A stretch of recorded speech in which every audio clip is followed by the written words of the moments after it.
Hello everyone, welcome back to my channel. இந்த video மூலியமா நம்ம வந்து பார்க்க போற subject Jio finance stock analysis. இந்த வந்து ஸ்டாக் லாஸ்ட் வீக் ஒரு நல்ல ரேலி. ஸ்டாக் பார்த்தோம்னா 270ல இருந்து 347 வரையும் நான் ஸ்டாப் ரேலி. தென் ஸ்டாக்ல வால்யூம்ஸ் பையிங் ப்ரெஷர் ரொம்ப ஹெவியா இருக்கு. ஒன் மோர் திங், இந்த வந்து ஸ்டாக்கை நம்ம ஆல்ரெடி வந்து அப்சர்வ் பண்ணி ஒன்ஸ் வந்து ஸ்டாக் 290 வந்து ப்ரோக் பண்ணிச்சுன்னா ஃபர்தரா வந்து பை சைடில் 320 வரையும் மூவ்மெண்டம் பண்ணலாம்னு லாஸ்ட் வீக் நம்ம வீடியோ போட்டிருந்தோம். நம்ம வந்து கொடுத்த வந்து டார்கெட்டை ஸ்டாக் கம்ப்ளீட்டாக வந்து அச்சீவ் பண்ணிருச்சு.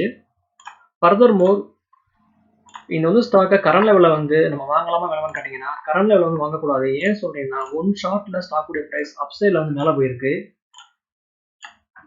ஸ்டாக்ல வந்து இருக்கக்கூடிய சப்போர்ட் பார்த்தீங்கன்னா 320 தென் வந்து 300. ஸோ இந்த ரெண்டு லெவலில் வந்து ஸ்டாக் வந்து நம்மளுக்கு கிடைச்சிச்சுன்னா பை பண்ணுறதுக்கு நம்ம யோசிக்கலாம்.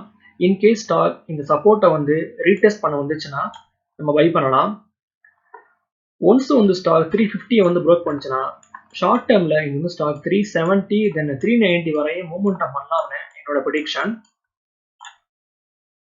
ஸ்டாக்ல வந்து ஸ்டாப் லாஸ் பார்த்தீங்கன்னா ஸோ 290ல ஸ்ட்ராங்கான சப்போர்ட் இருக்கு. தென் இது வந்து ஸ்டாக் உடைய வீக்லி சார்ட்.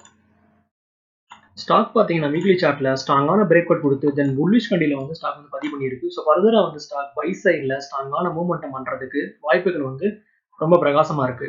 ஓகே வியூவர்ஸ், இந்த வீடியோ உங்களுக்கு பிடிச்சிருந்தா நீங்க லைக் பண்ணுங்க, ஷேர் பண்ணுங்க, மறக்காம சேனலை சப்ஸ்கிரைப் பண்ணுங்க. தேங்க்ஸ் ஃபார் வாட்சிங்.